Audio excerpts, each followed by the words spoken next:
microphone because I get stupid. I mean outrageous. Stay away from me if you're contagious, cause I'm a winner. No, not a loser. To be an MC is what I choose. Ladies love me, girls adore me. I mean, even the ones who never saw me like the way that I rhyme at a show. The reason why, man, I don't know. So let's go, cause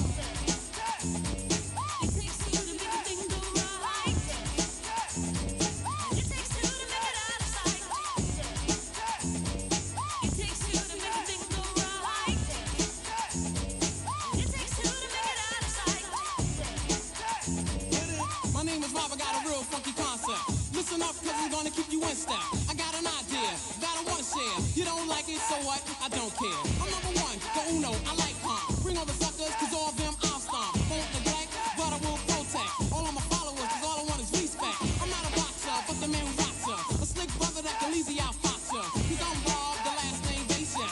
And over mic, I'm known to be the freshest. So let's start, it shouldn't be too hard. I'm not a sucker, so I don't need a bodyguard. I won't flex, wear a bulletproof vest. Don't smoke Buddha, can't stand sex, yes. It takes two to make a thing go right. It takes two to make it out of sight. It takes two to make a thing go right. It takes two to make it out of sight. The situation that the bass is in, I'm kinda stingy, that's why I don't wanna win. A funky rhyme to a foe or a good friend. Listen up, cause I want you to comprehend. Cause I'm the leader, the man, superior. I take curia and then you get worrier. So just sit, my mother not counterfeit. The record sells, which makes this one a hit.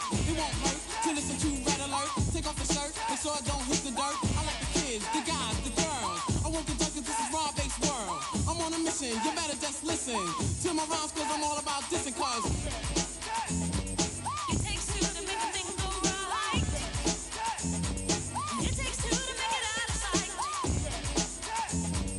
It takes two to make a thing go right. It takes two to make it out of sight. I stand alone, don't need anyone. Cause I'm raw, just came to have fun. Don't need friends that act like foes. Cause I'm raw, based, the one who knows about things that make you get weary. Don't cheer me, just hear me out. Cause I got the clout, shout. Before I turn the party out, I won't start up, project my voice, speak clearly. So you can be my choice on stage or on record. Go to the whiz and select it. Take it off the rack, give it back, put it back.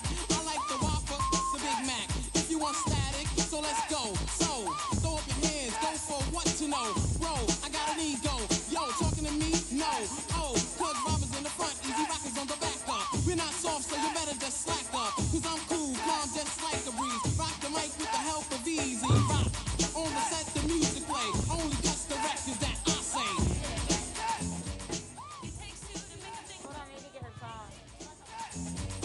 It takes two to make it out of sight.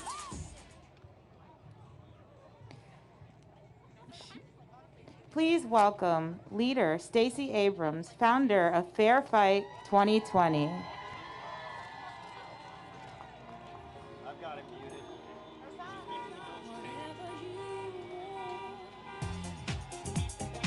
Hello, Georgia! Hello! Hello! I don't know if y'all know this, but we're living in a battleground state. And we are in the heart of the battleground in Gwinnett County. Now, I see some friends out there, and we know that a few years ago, when we said that Georgia was on the move, it was hard to get people to believe us. We knew what we could see. We knew that diversity wasn't destiny, it was opportunity. And so we started investing, and we started running, and we started winning. And now we're on the cusp of delivering 16 electoral college votes for Joe Biden and Kamala Harris. We knew that we could go to communities that had been left out and left behind. We knew that diversity was our strength, not a weakness. We understood that in Gwinnett County in 2016, if we talked to Latin Americans, if we talked to Asian Americans, if we talked to Black Americans, if we united with white Americans, we could deliver the city and the county, and we could turn Gwinnett blue. And what did we do with 16? We delivered Gwinnett County. But see, then Gwinnett decided to show off. And in 2018, You not only sent more blue votes, you sent folks to the State House, and now we're 16 votes away from victory in the State House. Because what we can do this year is something people didn't believe we could do 10 years ago. 10 years ago when we lost every statewide office, they told us we were done. When we didn't win elections in 2012 and 2016, when we didn't take the White House, they said it's just a mirage. We know it's not a mirage. We know it's not a miracle. We know it's meaningful, and it's our mission, and we're going to get it done this time.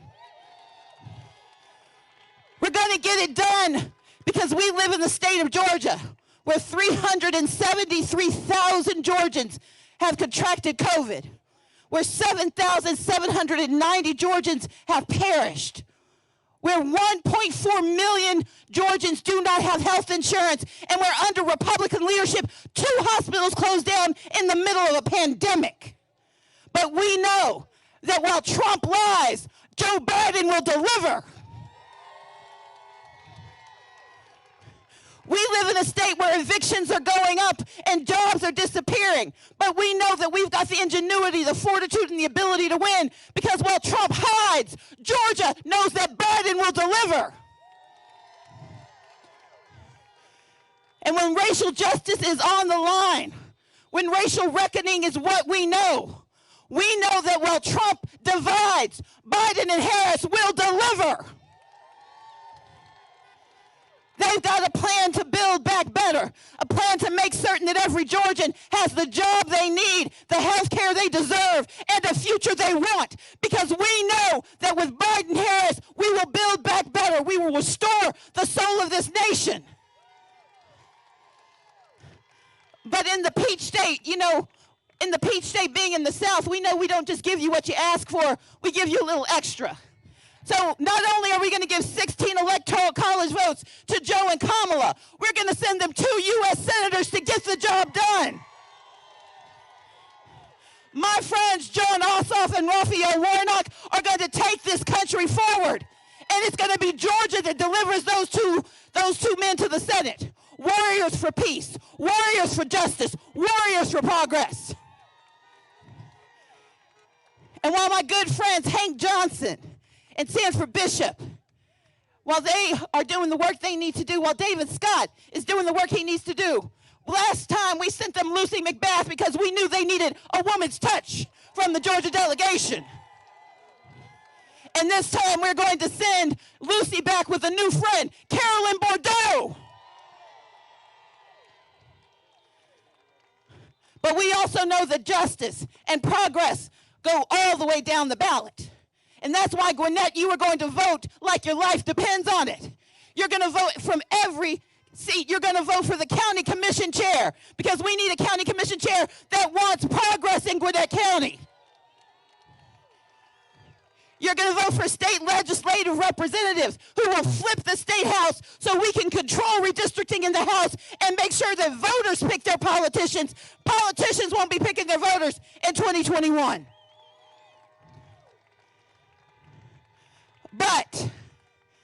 But as you guys know, we've been excited before. We've been ready before.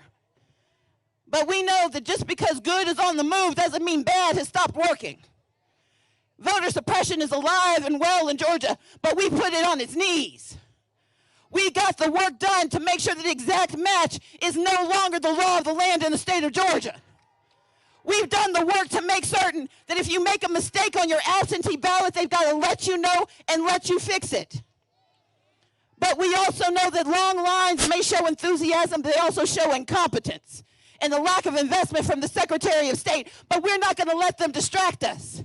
So I've got 2 rules for you guys as we go into the final days. Number 1, don't panic. Say it with me, say don't panic. Because we got this, guys. We know what we're facing this time. We know what it looks like to have the right to vote in the state of Georgia. We know what it looks like to have leaders who want to hear our voices and let us make our own choices. So we're not going to panic when we hear the lies. We're not going to panic when we see militias. We're not going to panic when people tell us that we're not going to win. We are going to work to make sure that victory is ours. Don't panic. But the second thing we do is we're not going to get out of line. Because when we go to vote on Tuesday, we're going to fill the lines with people who know their voices matter. Those folks who live down that street, we try to make sure we speed through when we're driving. Those folks whose voices have been silenced for so long because they didn't think voting mattered. I don't believe in telling people they were wrong. I believe in telling people it's different now. Because there are more of us than there are of them. There are more of us who want justice. There are more of us who want jobs. There are more of us who want recovery from COVID. There are more of us who want Joe Biden and Kamala Harris to lead this country forward. And so we're not going to panic and we're not going to get out of line. Say, stay in line. Stay in line. Stay in line. If we don't panic and we don't get out of line, then we will get what we deserve. And that is a government for the people, by the people, and made so by the state of Georgia. Thank you so much. Now it is my honor to introduce Leslie Palomino. Leslie is a student at Georgia State, a third-year student who didn't just come to this lightly. Leslie is a super volunteer. You see, Leslie is part of the American story, the Gwinnett story. She was born here in Georgia to Peruvian parents who were immigrants, who were undocumented. It took them 12 years to navigate our broken immigration system, but they did it for their children. And what did Leslie do with her opportunity? She went to work for my friend, my former colleague, Representative Brenda Lopez. Leslie worked to make sure that we had laws that supported Georgians, that supported dreamers, that supported families. And Leslie is going to work to make sure that she becomes an immigration attorney to fix a broken system. But Leslie, like you, isn't just waiting. She's working now, and she is here because she's a super volunteer who's going to help us meet and talk to the next Vice President of the United States. And so help me welcome Leslie Palomino to introduce Vice President to be Kamala Harris. Let's get it done, Georgia!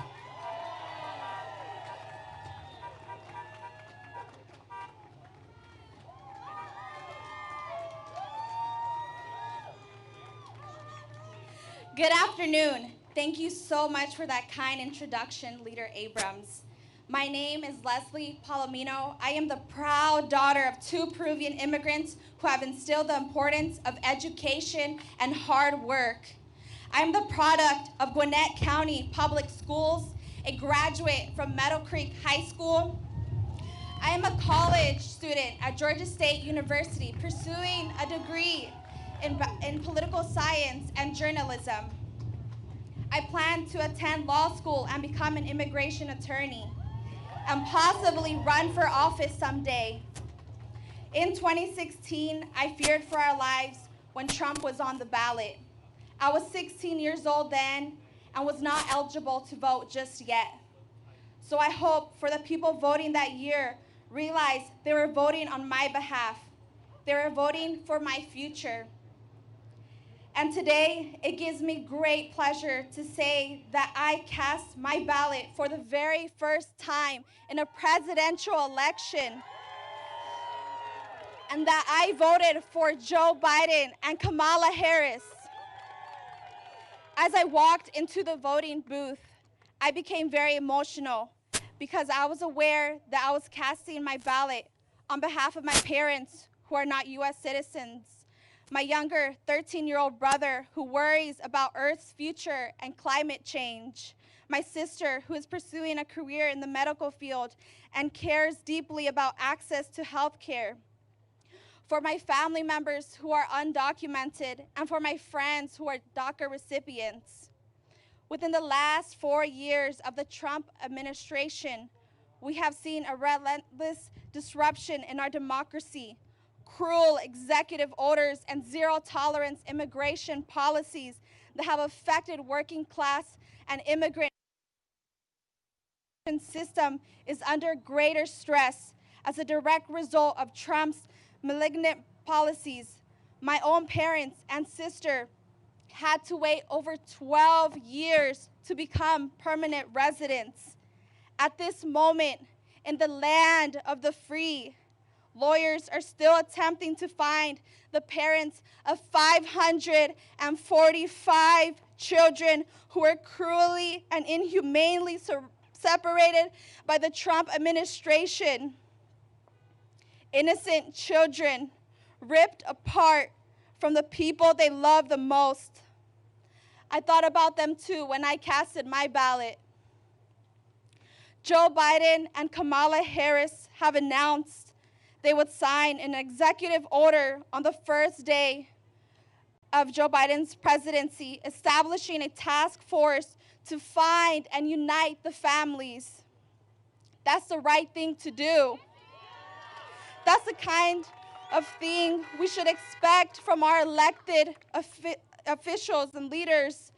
Joe Biden and Kamala Harris believe we must do better to uphold our laws humanely and preserve the dignity of immigrant families, refugees, and asylum seekers. They know our diversity is our strength. We must take urgent action to undo Trump's damage. Vote on Tuesday, November 3rd. Vote for the voiceless. Votar es poder. Thank you. And now, can you please help me welcome our future Vice President, Kamala Harris.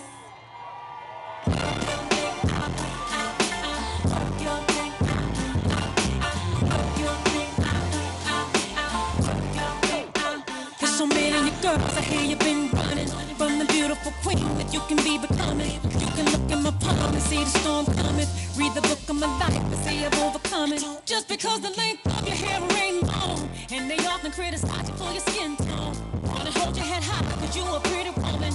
Get your runway stride on and keep it going. Girl, live your life. Just won't be myself. Yeah. Don't be yourself. Follow me, follow me, follow me. Girl, be yourself. That's why I be myself.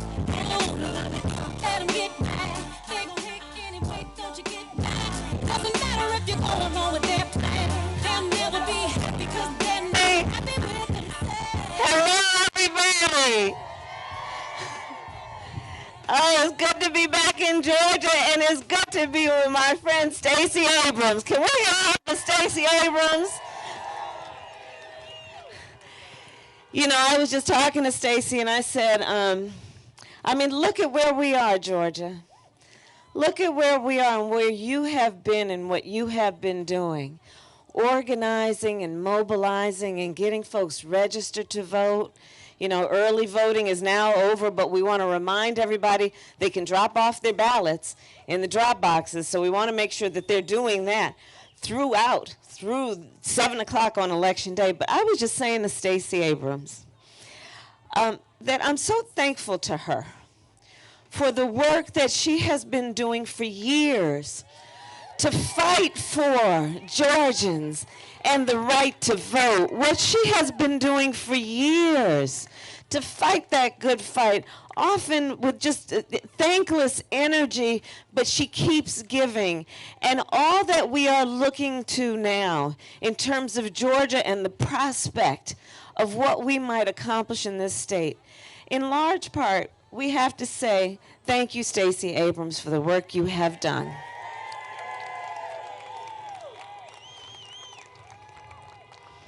And I want to thank, of course, Lucy McBath. We got to get her reelected. Boy, there's Lucy. We talked about Lucy. You know, when you all elected Lucy McBath, that made a real statement about who we are as America. That was a real statement about who Georgia is as a state. That was a huge statement about who the South is.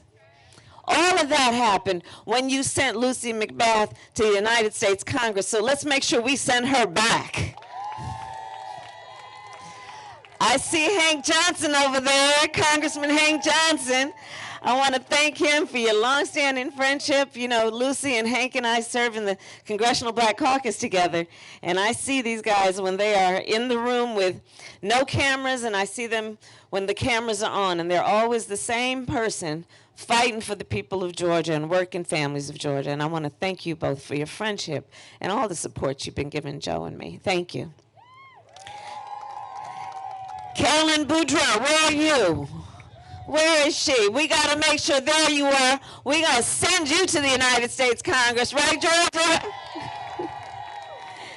And John Ossoff, I'm going to be with him today. I don't know if he's out here yet, but we got to send him to the United States Senate. We got to take back the majority in the United States Senate.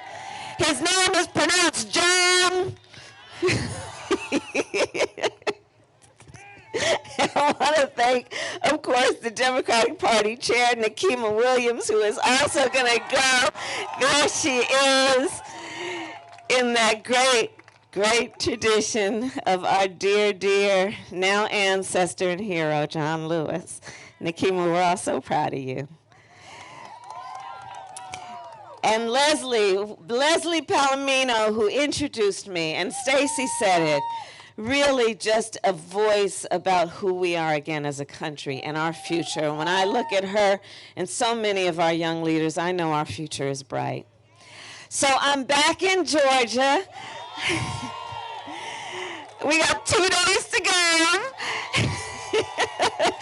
And I came back to Georgia because I wanted to just remind everybody that that something's happening over there. Okay. Right, there we go. We don't want it to fall. You all are going to decide who's going to be the next president of the United States. You are. You're going to decide who's going to be the next president of the United States. And so I am back in Georgia to thank you for all you've been doing these years and these months and these weeks and these days. Look at the kind of turnout we've already seen in terms of early voting. And I just wanted to come back to remind us that we still have a ways to go. And you know, that last leg of a long trip is usually the longest and the most important. And so this is not the time to let up. This is the time to put our feet on that pedal and go and get this thing done and make sure everyone votes, that they drop off their ballots and drop boxes now. Don't put it in the mailbox, put it in a drop box, or vote on election day, because there's so much at stake. You know, we are in the middle of at least 4 crises. Joe and I talk about that all the time. The first 2, a pandemic. You know, and I'm just going to come down here. How about that? Let's just avoid a catastrophe, shall we? Okay. So we are in the middle of a few crises. And for all of the friends in the cars, I'm thinking of you. I'm looking at you even if you can't see me. So there we go. There we go. So we're in the middle of 4 crises taking place at the same time. We are in the midst of a public health crisis of a proportion we've never seen. It's probably one of the greatest mass casualty events we have experienced as a country since World War II. Over 225,000 people have died in just the last several months. Many whom tragically, for their last days on earth, weren't even able to be with the people they love, to hold their hands because of the nature of this virus. 9 million people have contracted the virus with untold long-term health consequences. Doctors are talking about things like lung scarring. And the thing is, it didn't have to be this way. It didn't have to be this bad. Thanks to a fellow by the name of Bob Woodward, we know that on January 28th, Donald Trump was informed about the seriousness of this. He was told it is 5 times as deadly as the flu. He was told it can impact people of every age. He was told it is airborne. And what did he do? He covered that information up. He suggested that this was a hoax. He minimized the seriousness of this. He lied to the American people. And this is now where we are. And on top of it, He has the gall to be in court with his boy Bill Barr trying to sue to get rid of the Affordable Care Act that President Obama and Vice President Joe Biden passed that brought health care to over 20 million people that didn't have it. That for the first time gave protections to people with pre-existing conditions. Honk if you know somebody with diabetes. Honk if you know somebody with high blood pressure, with lupus, surviving breast cancer.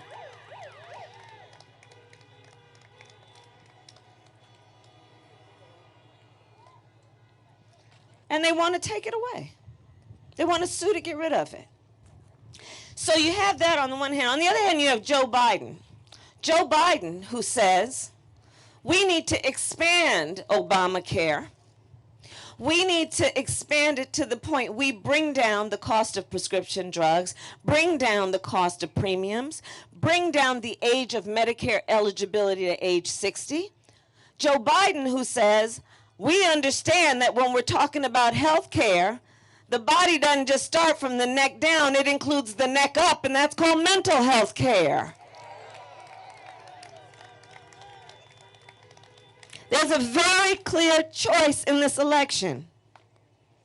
Let's look at the crises that we are facing in terms of this economic crisis. Over 30 million people filed for unemployment in just the last several months. Here in Georgia, 1 in 8 households is describing a member of their household, if not the entire household, as being hungry. Here in Georgia, 1 in 5 households is describing an inability or a concern about their ability to pay rent. Here in Georgia, 1 in 4 small businesses has gone out of business, potentially never able to reopen. And again, Georgia, there's a real clear difference. On the one hand, you have Joe Biden, who on the subject of the economy, when asked about it, how's the economy doing? What Joe says is, well, you tell me, how are working people doing? How are working families doing? Joe says, we need to deal with the fact that you want to talk about the economy, then let's not ever raise taxes on anybody making less than $400,000 a year. We will also bring down the middle class tax rate. We will also pass a bill that allows people to have a $15,000 tax credit for first-time home buyers for down payment and closing costs. Joe says no working family should pay more than 7% of their income in child care. There's a real difference here. On the other hand, you have Donald Trump, who when asked about the economy, asks about the stock market, asks about rich people, passes as one of his first orders of business a tax bill benefiting the top 1% and the biggest corporations of America, to the point that we are all now going to have to deal with a $2 trillion deficit. Well, Georgia, if we do our thing, these next 2 days, and God willing get elected, Joe and I are about to get rid of that tax cut and invest that money in working families, invest that money on building up our infrastructure, our roads and our bridges and renewable energy. We're about to invest that money in our students coming from homes that make less than $125,000 to say, if you are coming from such a home, you will pay nothing for a 4-year college or an HBCU, private or public. We will invest that money in our college graduates who have student loan debt if they take on a job in public service or a job that pays less than $125,000 and erase their debt. We will invest in the American worker and the American family. Georgia, there's a clear choice in this election. A clear choice. In the midst of it all, we are also having a long overdue reckoning on racial injustice in America. Joe Biden, a student of America's history, someone who has the courage to speak truth, has the courage to speak the phrase, Black Lives Matter.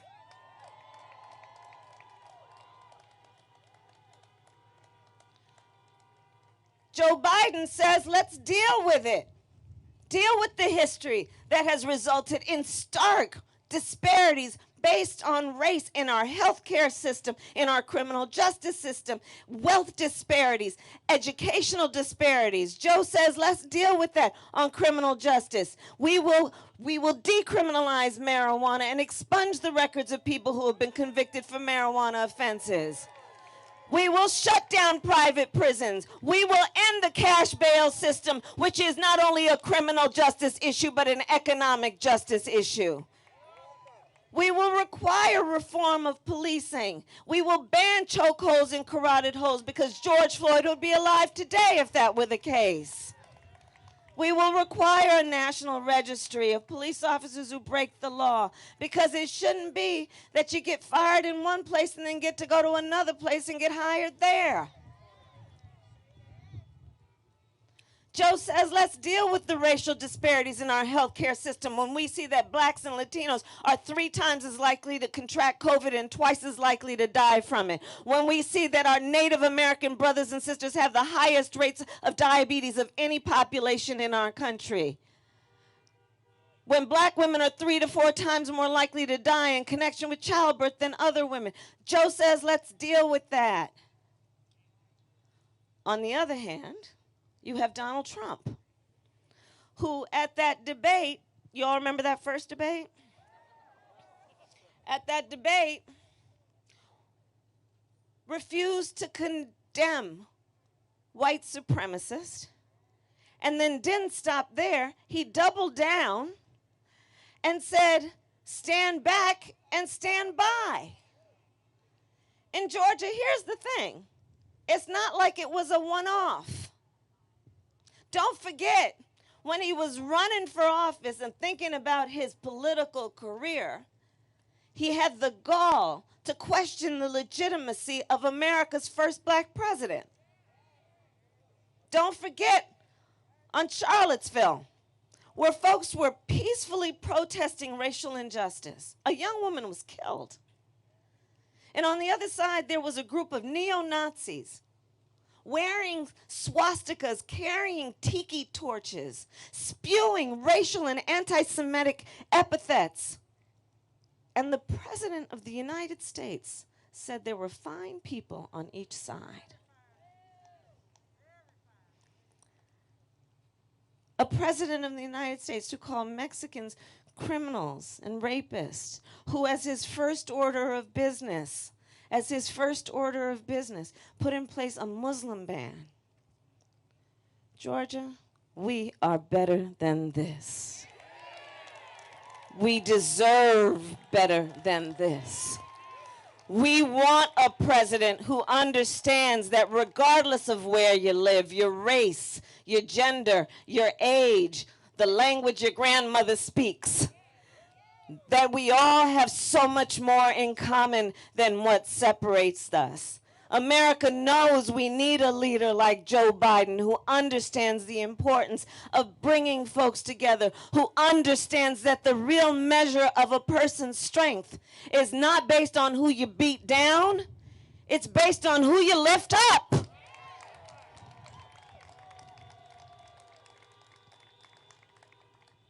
We have a real clear choice in this election in terms of the future of our country. Not to mention the crisis that we are facing, which is the climate crisis. Now, y'all know I come from California, but the West Coast is burning. From California up through Oregon, Washington, over to Colorado, wildfires. I've met with families that have been evacuated, never to return to their homes. I've met with firefighters who were fighting the fires while their own homes were burning. In fact, my brother-in-law is a firefighter.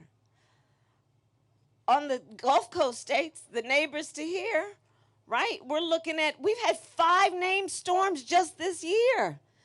And you know, you name a storm because it's that big. In the Midwest, floods that have caused farmers to lose a whole season of crops. So Joe Biden says, hey, we need to deal with the reality of this, the urgency of this. The clock is ticking. We need to have timelines like net zero emissions by 2050. We need to invest in renewable energies and wind turbines and solar paneling. And let us understand this is about the creation of jobs, millions of jobs. This is also about equity and civil rights when you look at the fact that in all of the poor air quality districts in our country, 70% of the residents of those places are people of color. Joe understands that. On the other hand, you have Donald Trump, who, I kid you not, so he was asked about the wildfires in California. And the question went something like, so there's, you know, the scientists are telling us that there's human behaviors that are contributing to these extreme weather conditions and the wildfires. The President of the United States, the Commander-in-Chief of the United States, responded by saying, science doesn't know. What is that? Well, here's the thing, Mr. President. Science does know, and so does the leading scientific magazine that endorsed Joe Biden for President of the United States.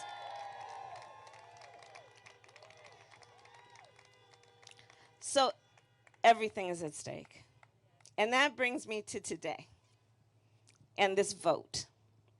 So by virtue of us all being here together, this is a group of leaders. This is a group of leaders. And so, like you, I have been asked by folks, why should I vote? And I believe there are 3 reasons. 1, let's honor the ancestors. Honor the ancestors. And Georgia, for you, this is a particular point of pride in that most incredible now ancestor who was a great American hero by the name of Congressman John Lewis. And what we know he did in shedding blood on that Edmund Pettus Bridge. Got arrested 40 times, got in good trouble, told us to get in good trouble. And you know the thing about John, and Lucy knows this, he was an extraordinary human being. And John also understood that the fight for voting rights is an extension, obviously, of our fight for civil rights. John was front and center on every civil rights fight, by the way. John was front and center on the fight for marriage equality. John was on the front and center fight for Dreamers and DACA and fairness and justice for all people. So this is a moment to honor the ancestors. That's a reason to vote. To honor the fact we just celebrated the 100th anniversary of the 19th Amendment. All those suffragettes in their white marching and shouting for a woman's right to vote. And of course, while we remember history, we must remember it accurately. Black women couldn't vote until 1965. So we still have work to do. Reason number 1, honor the ancestors. Reason number 2, everything is at stake. Everything is at stake. We have talked about so many issues. Let's talk about a woman's right to make decisions about her own body. Let's talk about renewing the protections for DACA. Let's talk about pay equity and what we need to do to make sure that all people, and that means women, get paid equal for equal work. Everything is at stake. Reason number 3, and this brings me back to where I started talking about the work of Stacey Abrams, which is this. I've been traveling the country again. I've now come to Georgia many times. I was in Florida. I was in Texas yesterday and Florida. I'll be in Pennsylvania. I was in Michigan, North Carolina. I'm going there after I leave here. All over the country. Okay, well, I don't need to tell Georgia, but I will just remind us all over this country, and in particular in recent history since 2013 when the Supreme Court gutted the Voting Rights Act, almost 24 states put in place laws that were designed to make it difficult for us to vote. You know, here in Georgia, they were purging the voter rolls.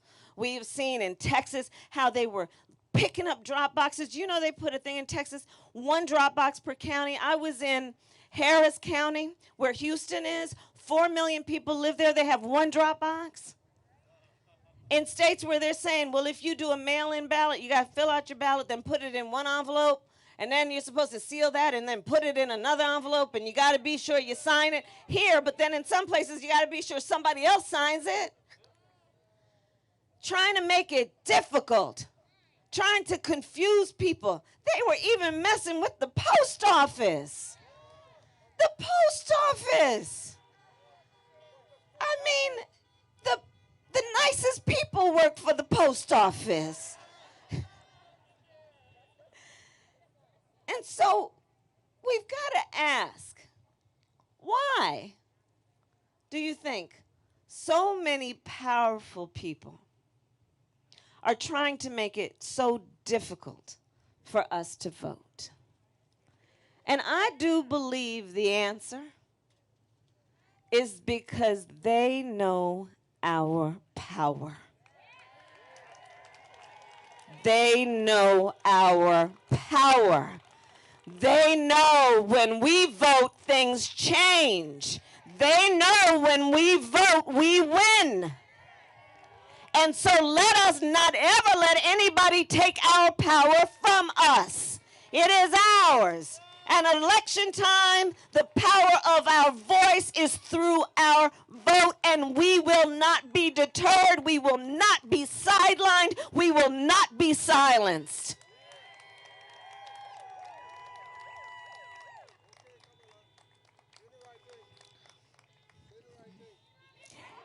And here's my last point. Here's my last point. This moment will pass.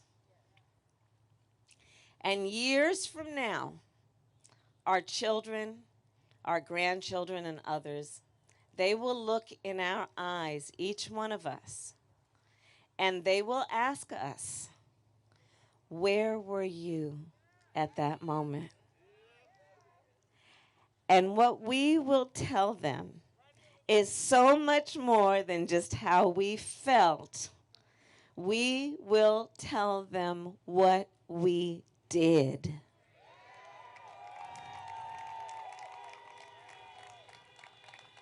We will tell them about this particular Sunday afternoon when we were hanging out in a parking lot together.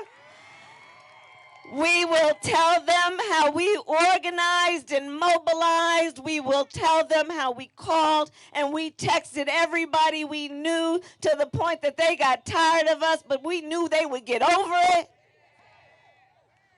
And we will tell them we elected Joe Biden the next president of the United States. Thank you all.